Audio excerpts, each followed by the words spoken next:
שלי, קוראים לה אסתר. את אסתר אולי?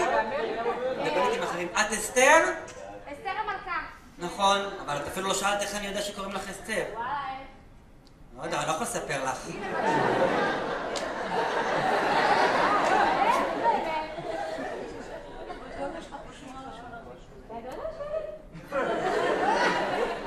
אסתר, מה יש במודיעין מבחינת המשפחה?